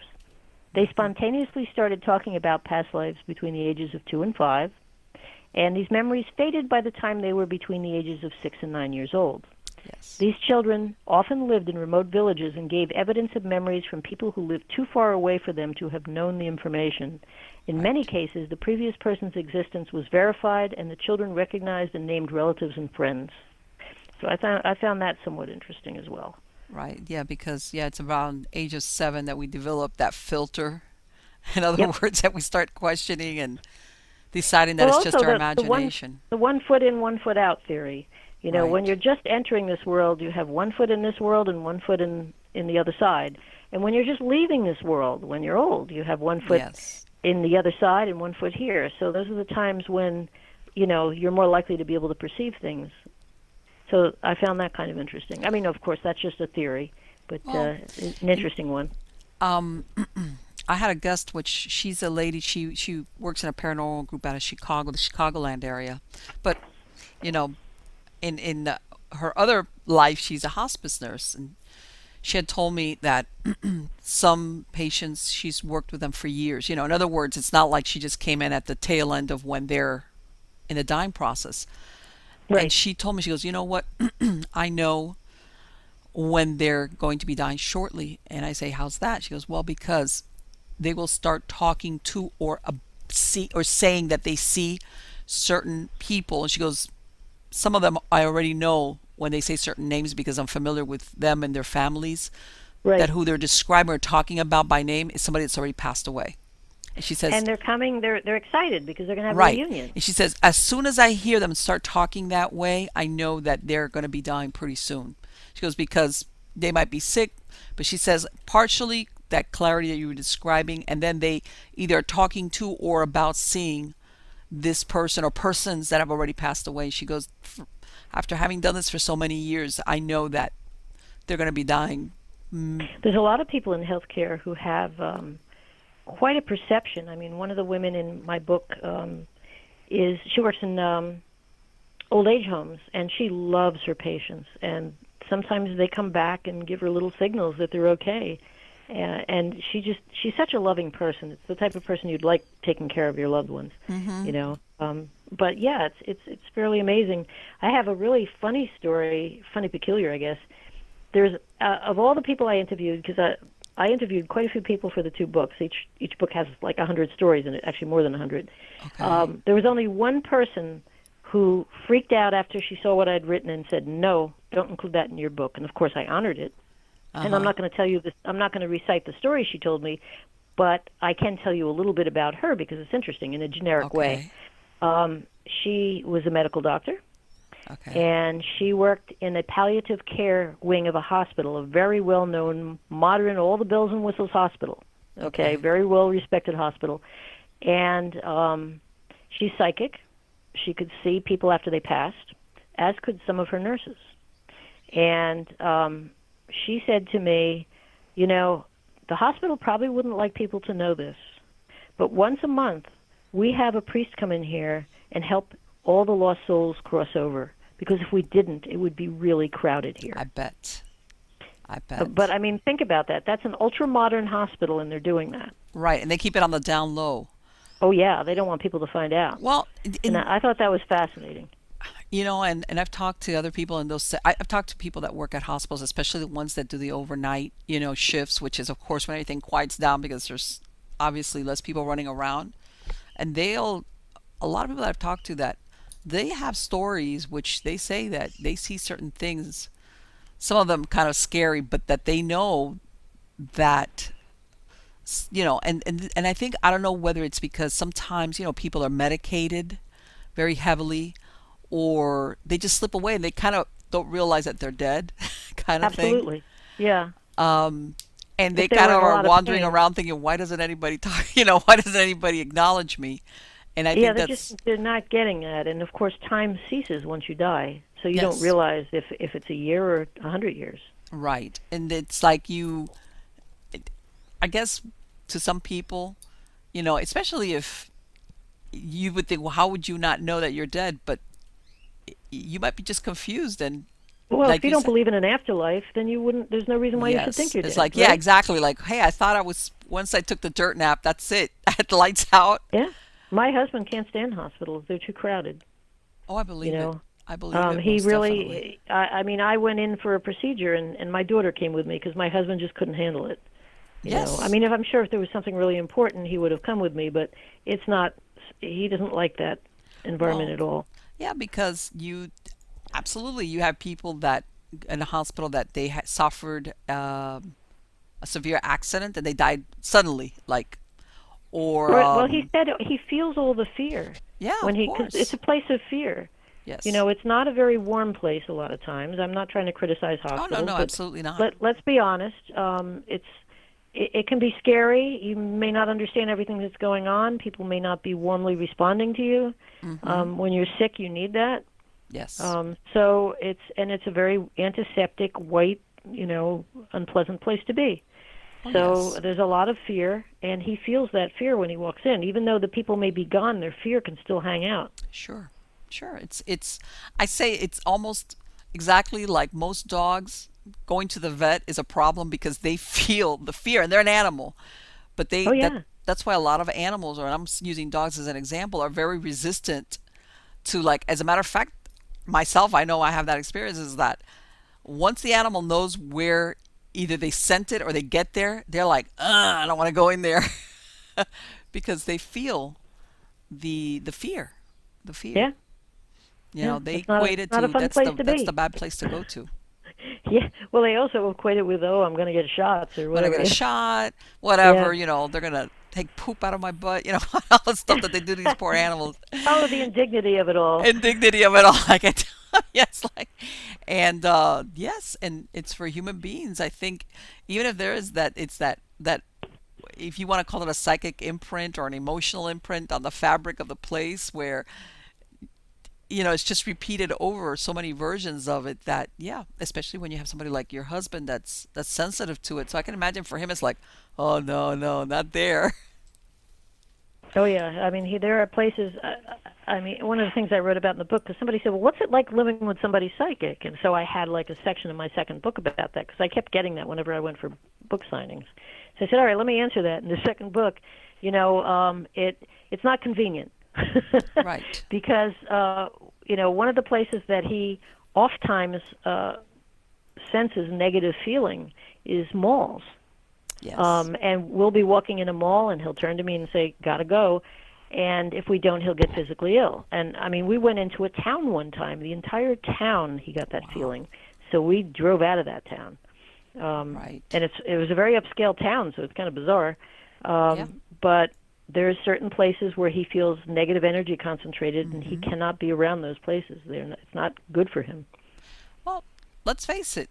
Even you think, well, just because you see somebody acting normally or they look okay, you have really sometimes no idea what's going on for them, for that person. Either Right. it's a moment they're going on in their personal lives, or just the person they are. Oh I yeah. mean, looks can be Yeah. deceiving in that case, is what I'm saying. And you know, Yeah, I totally agree with that. yeah, and somebody sensitive, I can see absolutely. Where for some people, let me ask you, how does he do going to funeral homes? I imagine he's not too keen on that either, right? He's not too keen on that. No. Ah, yeah, I can And it's imagine. funny. He had a friend who worked, a psychic friend who worked for a while for a funeral home, and he had to stop. He Oh, said there was this one closet in the funeral home that he kept passing, and all he felt was anger. And he was trying to figure out why would there be anger, like really, really intense anger, coming out of this closet. And okay. he asked them, "What do you keep in that closet?" Because it was locked. They said, "Oh, those are the urns of all the unclaimed babies. Some Oh, people, they just don't claim the babies, and they didn't have any opinion about it one way or the other because they weren't psychic, but he could feel right. how angry those babies were that no one Yes. had ever claimed them, for Yes. whatever reason. Exactly. Um, For whatever reason. Exactly. And isn't that of all probably and exactly what you said, of all the places that you would think anger, it's like the closet, what do I have? An upset janitor? Like what's going on? yeah, what's going on in that closet? Yeah, but he Exactly. didn't he didn't know what they stored in there, and I guess they locked it for whatever reason, so he Yeah. couldn't explore himself. But yeah, so that's kind of sad, actually. You know. Absolutely. It's very, and I think that I've heard of that's why they say some funeral homes they do have, yeah, you would think, well, you know, it's like it's transitory, but in this case what you were describing is that that's why it was there because this stayed there. Yeah, That is yeah, that's a very pretty creepy. interesting story. A little bit sad, but very interesting.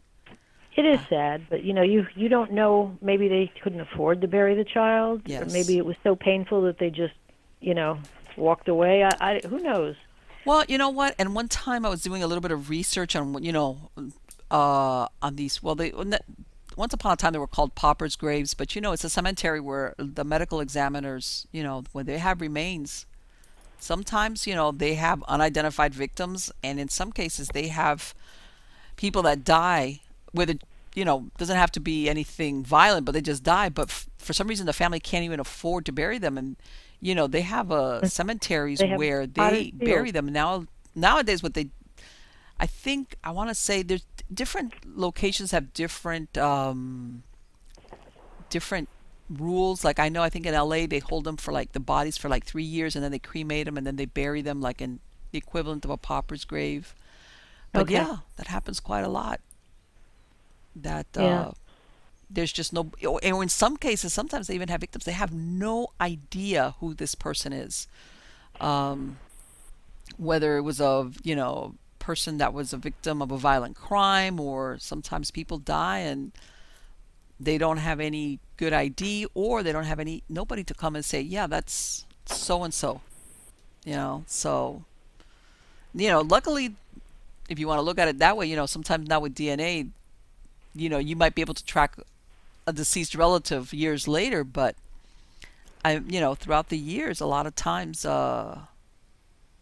that's more common than people think. Where if you had nobody to come and claim you, that was it. Yeah. Well, throughout history, Yes. most people have not had graves. Yeah. Yes, of course. And again, I'm going to state it. Nowadays we've become very modern as far as how we dispose of our loved ones, whether it's burial or cremation. But once upon a time, regardless of sometimes even your religious beliefs, people really cared about what happened to their bodies after they died. And I say, if you don't believe me, go to some of these older cemeteries and look at the memorials people would do. Oh, and they would take care of their loved one and wash them, and they'd be sitting in the Yes, parlor. The parlor was where the body would be for however long, right. and everything was done from the home. It was done from the They home. There was actually people were actually offended when initially when loved ones were taken outside of the home for that sort of stuff, but now we're used to it. Well, it's and I remember I'm gonna interject this when you say that. I remember my grandmother. She says that when she was, and this is another thing, by the way. Once upon a time, people were very young. They were handling stuff that nowadays you'd be going, huh?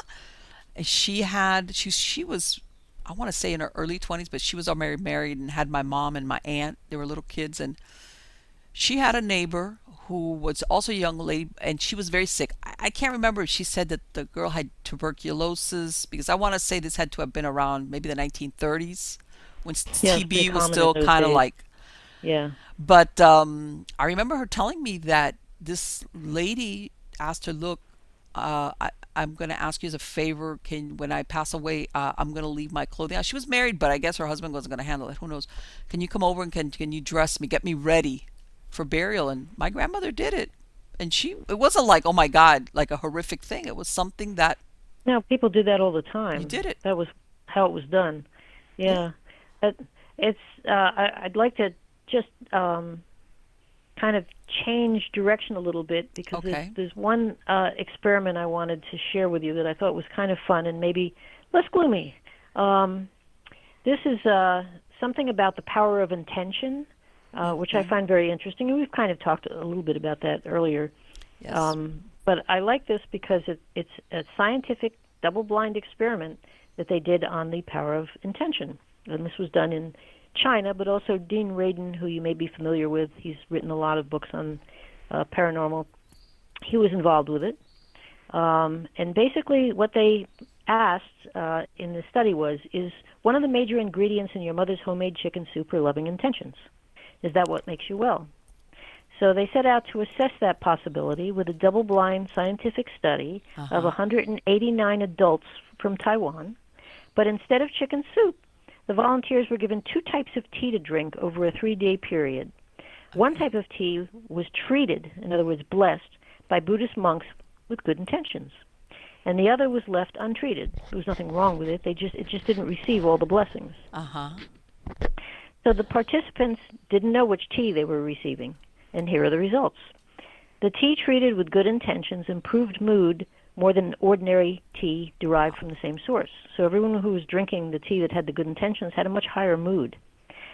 Belief that one was drinking treated tea, the participants were asked to guess, produced a larger improvement in mood, but only if one was actually drinking the treated tea, indicating that belief and intention interact to enhance an experience. And it's worth noting that everyone, whether they thought they were drinking treated tea or not, who didn't drink treated tea had lower mood. So I thought that Right. was kind of interesting. So that is such an interesting study. And so basically, so what did they have? They had a group that was told you gave them the tea, but and it wasn't the Well, blessed actually, tea. they weren't told what they They were would just getting. be drinking it. They'd be drinking it, and during the study, they were asked, "Do you think you're drinking the treated tea, or do you think you're not drinking the treated tea?" Okay. Okay, and those people who were drinking the treated tea and believed they were drinking the treated tea had the highest mood boost. Right. The second highest was people who were drinking the treated tea but didn't believe that they were drinking it. Right. And then the lowest was people who were drinking the untreated tea, whether they believed they were or not. Right. So I just thought Exactly. that was interesting. I find that extremely interesting because this is the thing, because we could go into the placebo effect about people thinking, believing something, Well, that's and why they have double-blind studies to right, eliminate the possibility of that. and in reality, like you said, it's the actual treated tea plus the belief or it's that's obviously it got the best results. So it's both A positive things. attitude, Oh, having a positive attitude in life enhances life, absolutely. Yeah. So I'm a big proponent. I'm a big believer in what they call a psychology of happiness. That and by this I mean, and I don't mean people go running around going ha ha ha ha, but there's so many health benefits if you want to look at besides the emotional benefits. I think to trying to be happy. Uh, that I yeah, it doesn't hurt to have a positive attitude if you can muster it. no, I it mean, just obviously, some people can, some people can't, and it's not a big deal. well, You have to be who you are. I But think that some people, don't get me wrong, I think that, like I said, I don't think you're going to go running around, like, hey, but if you try to have a positive outlook, one of two things is going to happen. When something negative comes along, you're either going to find a solution to it or you see the possibilities of finding a solution to it versus if you're already not disposed to be things that think positively, when you do run into a problem, then it just takes on insurmountable proportions. And of course, you become very unhappy because you're thinking, you know, 'cause I think happiness and hopefulness and all that other stuff makes for a happier human being in the end. Oh yeah, you can. Everybody's going to be pelted with positive and negative experiences. Which ones do you absorb? Right. You know what I mean? Yeah, Like you can like, you can let them run off of you, or you can absorb them and enhance them. yeah, of And course. it's better to do it with the positive. Well, it's like what was it Einstein? When you live in a friendly or unfriendly universe, I personally think that believing that you live in a friendly universe is, in the end, it's, I don't know, you just overall you're going to have better outcomes when you come up against adversity. But Well, most that's, people I've spoken to who are like deeply spiritual say that you need to have the good and the bad. It's the duality is necessary. yes, of So course. it's okay that there's positive and negative because that's the way the universe runs. Right. Well, I think that for human beings, it teaches you resilience. It teaches you, hey, this might be bad, but once you overcome it or live through it, whatever the situation is, once you come out on the other side of it, it might have been a very disagreeable experience, but you kind of hopefully learned something like, okay, that was really bad, but I made it through. I learned Oh that yeah, absolutely. coping I mean, mechanisms. it's the adversity that offers us the lessons. I think it was the Dalai Lama who once said that we should be thankful for our adversaries because they teach us much more than our friends. And I always thought that Yes. was a very, very interesting quote. Yes. And I think a lot of people sometimes they they want to, I want to, for lack of a better word, live the charmed life, and that's kind of like a little bit very fairy tale, kind of like, that's not what life is messy, and like you said, you have Well, you to. never know what sort of life somebody's leading, really. You know, they may appear to be leading a charmed life, and certainly maybe financially they are, but not Oh no, necessarily in other ways, you know. no, you know what, nowadays, and you see it, God, all the times, these people that look like you said, charmed lives, they've got money, sometimes fame, and everything you would think, what this person, what could be possibly wrong, and then they do away with themselves, or you find out they had a really horrific drug, I mean, things that, like, Or just what's, depression. And I feel very sad about that, you know. I mean, yes, there's a gentleman recently who took his own life, and he was one of my favorite culinary TV personalities, and I felt very sad because he was such a good guy. You know, he was mm-hmm, supposed to be a pretty nice person. It's just sad. right, exactly. And sometimes, like you said, appearances can be deceiving to somebody on the outside and doesn't really know what's going on internally with that person.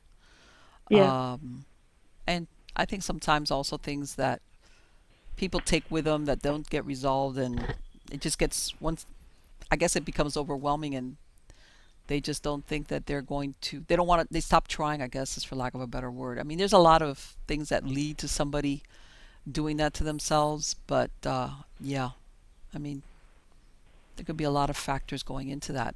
But anyway, Louisa, I wanted to thank you so much for spending this time today. It has been absolutely wonderful.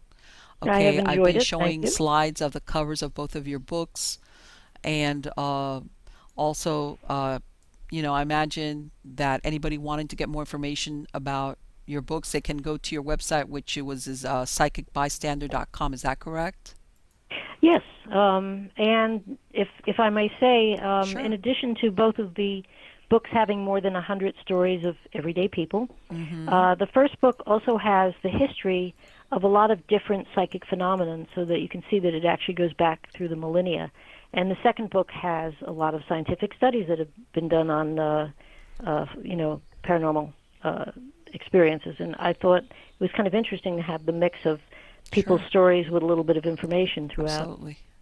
And yes, I'm like I said, I love these stories about the ordinary people that, but the only time you're ever going to get that story is like what happened, what you did, which is somebody that asks them, do you have a story? And then they'll say, and I'm sure you must have heard it. Well, you know what? I haven't told anybody this before, but Oh, that's pretty much what I got from a lot of people. I mean, one fellow I spoke to, who's the CEO of a company, said, "You're the first person I've ever told this to," and he was in his 40s. mm-hmm. You know, so it took him until he was in his 40s to be validated. Yes. And plus, like you said, a lot of times people don't feel comfortable retelling these stories because the person listening they don't think is going to understand or be sympathetic or like believe them, for And lack of a sometimes better. they aren't. And sometimes they really aren't.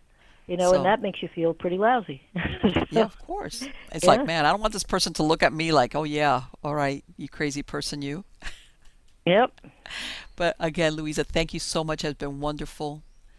Well, thank And you. by the way, are you going to be writing any new books? Are you planning anything new? Uh, well, actually, I took a little time because I'm getting my master's degree, and my Okay. third book is not going to be about the paranormal. It's going to be about what I'm studying. Oh, But, you never know. At some point, I may get back to it. absolutely. I look forward to it. Good luck to you. Well, thank you very much. Take care. All right, you take care. Bye bye. So, guys, see, and I know you guys have heard me say this before. I'm the number one fan of The Ordinary Person's Guide to Paranormal Experiences.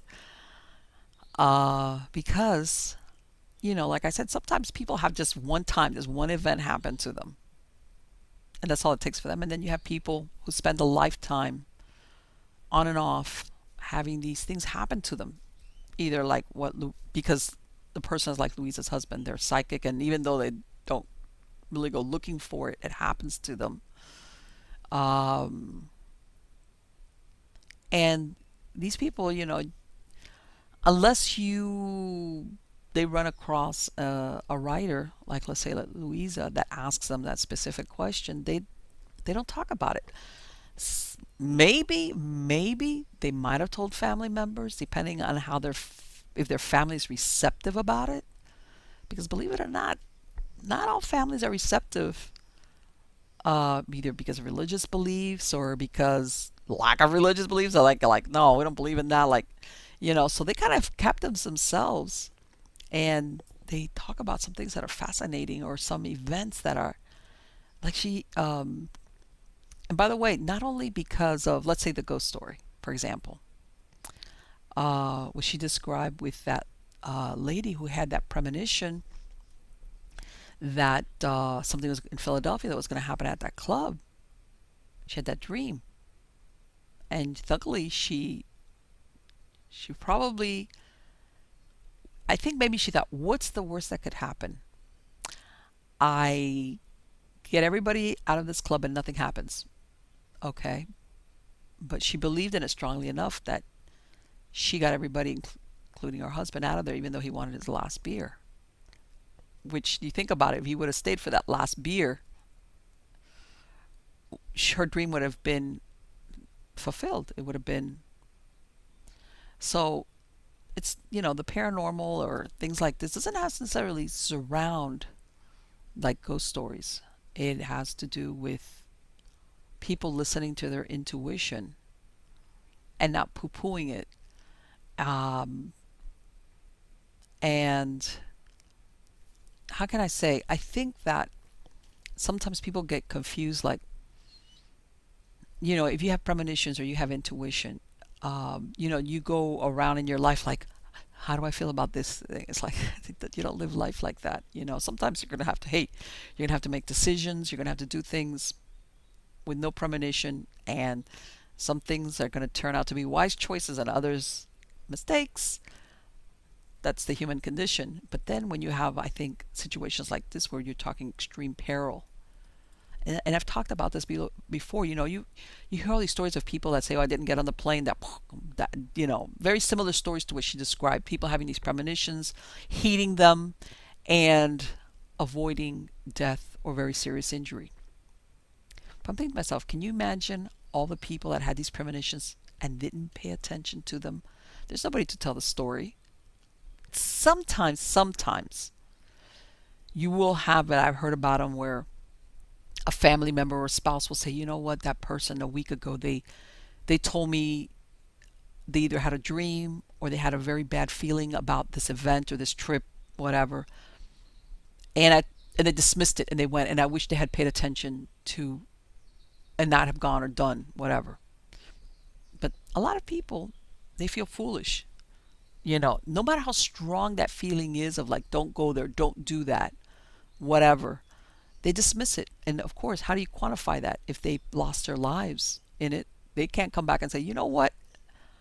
I had a really, really bad feeling about going on this trip or about doing this thing or about whatever, and I dismissed it. So there's a whole range of people that have had these experiences, but they're not alive to say, yeah, I knew that was a bad idea. And as I've said before, I'm a subconscious behaviorist. I believe a lot in the power of the subconscious. And by this, I mean, in a sense, the subconscious is what supplies information to you outside of psychic means. In other words, this is stuff that you know, but in your subconscious mind. And sometimes it gives you those flashes of intuition that you could say, well, is this being psychic? It's not really being psychic.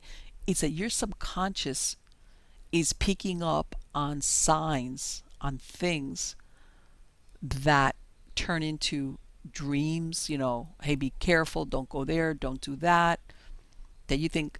But then you have situations like what this lady described. There's no way your subconscious is going to know that there's going to be a shootout in the parking lot that's just shooting. The subconscious doesn't. That's where then you start talking about psychic phenomena or tapping into some source, okay, where time and space is not the way we understand it, and things are all happening at the same time. That's why you're able to access what's going to happen in the future, or in some cases, what's happened in the past. Okay. So yes, sometimes it's your subconscious mind giving you the hint or that gut feeling, and it's you because you're seeing and recording things subconscious on a subconscious level where you store them, and it's telling you, hey, this is not your imagination, or hey, that queer feeling that you have that somebody's following you, or some, that you're like, oh, either life is in the way, you're too busy, or you're like, oh, that's my imagination, or no, your subconscious is trying to tell you, tap you on the shoulder and go, pay attention, be careful, or yeah, that you maybe you thought you heard a noise, but that is a noise, or it's maybe somebody trying to break into the house, and you're like, nah. And then there's a psychic part of it, which I think is fascinating, and also that study I got to look that up because as much as I believe in the supernatural and the paranormal and the psychic and all that stuff, I'm very much into studies measuring what can be measured. And something that Louise and I were talking about at the beginning, which is when it comes to the supernatural or the psychic world, yes, science demands that if it can't be repeated or reproduced, or quantify it, make a model out of it and reproduce it and have it happen again and again, then it's not real. And that's that just doesn't work when you're talking this area. Okay, but when they do studies, I'm very interested in that. I'm very interested in that because it gives some validity that unfortunately a lot of people think that because it can't be measured, they just throw everything out. Out it goes. This is not real. This doesn't have any merit. This is some just wishful thinking on people, let's say people that are bereaved, let's say when they say that they have communications from the other side, or people that are psychic, they'll say, no, those are cold readers. And it's like, yeah, in some instances that is accurate, but in a lot of times it's not. It is not. And she herself, that's why she wrote the books that she had, because of the experiences that she had being married to somebody who's highly psychic. And as a matter of fact, we were talking about it before we started recording, that I said, you know what, this is going to be so interesting because I know there's a lot of yous out there. These are the people that are not psychic, even though she kind of or highly psychic or minimally psychic, but they either live with it, whether it's marriage or a child or some other family, something with somebody that's highly psychic, and comes to the point where, number one, you believe totally what this person's telling you, so their credibility is 100%. And number two, you experience certain things being with them that you cannot explain away. And then, of course, when it starts happening a lot of times, okay, that you can say, okay, this is not a fluke. as in like when you're married to somebody. I said, there's a lot of people out there that fall into, that are you, running around there, that maybe started out as not a non-believer, kind of like, oh, you know what, maybe, but I've never had an experience, so and then uh, like she said, you adjust your life. Like she gave that example where her husband is really hesitant of going to a hospital, because the truth is, this for him, he gets, and I've heard of that a lot, where there are certain places that if you don't even have to be highly psychic, all you have to be is just a smidge sensitive, and you can get bombarded going to some of these places because of the human emotion that plays out within the walls. And this is something I like to clarify, because a lot of people, yes, in some of these places you have, let's say, a hospital that you could say, okay, you might have some deceased people who are kind of lost their way. They died, they don't realize it, they're afraid, or like she said, they don't believe in the afterlife, and here they are, like, what do I do now? But besides that, in these places, there's such an imprint of fear, okay? Either because of trauma that a person's going through, fear from our family members who rush to the hospital or have to be attending somebody that's very ill or dying. Plus even the drama that goes on with the people that work there. If you think of it, there is, and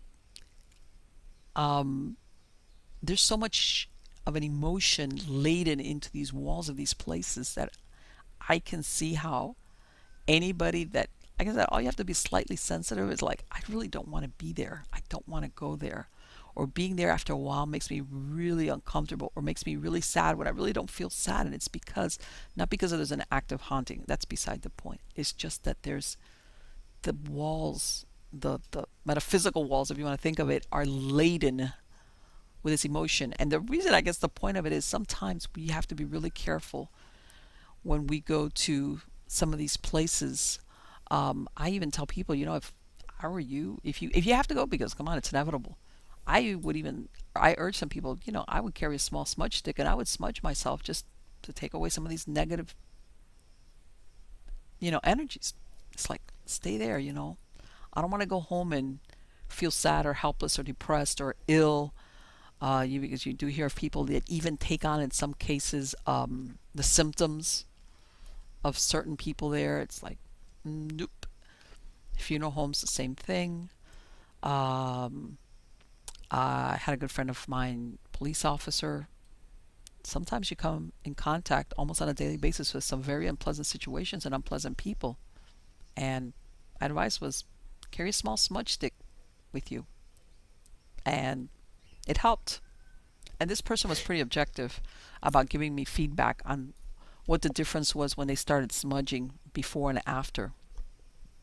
So yeah, human emotion is a very, very potent thing, especially when it's concentrated in a place, especially over a length of time.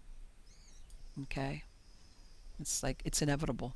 But anyway, guys, I hope you liked the show. Please subscribe, like the videos or the podcast, whichever way that you are listening to the show. If you're one of my true believers, please don't forget to send me your story. Go to miamighostchronicles.com. You're going to see a tab there for submit your story. There's a lot of different ways you can submit the story. Again, you can either view the video on YouTube or go to any of the different podcast platforms such as Preaker, iHeartRadio, SoundCloud, Spotify, and you're going to get the podcast version of the show. So wherever it is that you're accessing the show, if you would subscribe and like it, also just because so you can receive notifications of when I release a new show. If you are again, and I'm reaching out to those people because I've had a lot of emails sometimes about people wanting to tell me the story similar to what Louisa was describing. You know what? If you want to remain anonymous, or you ask me to, make you anonymous for whatever reason, I will do that. If you want me to interview you, I could do that. If you want to write it to me, I could do that. So, however you want to relate your story is going to be good with me. So anyway, also, I have a lot of fantastic guests coming, a lot of interesting people coming on. I know you guys are going to be Really fascinated with some of the guests that I got coming on that all have some interesting story to tell, whether they're paranormal investigator, some type of author, or in some cases just maybe a true believer. And like I said before, I am working on one of two things. I'm probably going to be bringing up a phone line to go live so I can have people call in live, or in some cases I might be probably towards the end of this year, which 2018 we're talking, probably going live on an internet radio station. I've got those things in the works, guys, so hang in there with me. Like I said, I've got a lot of interesting people, and ultimately, of course, I want to bring in my listeners so they can share their stories, so everybody can hear it. So again, guys, thank you so very much for being part of my audience and for sharing this time with me. Take care.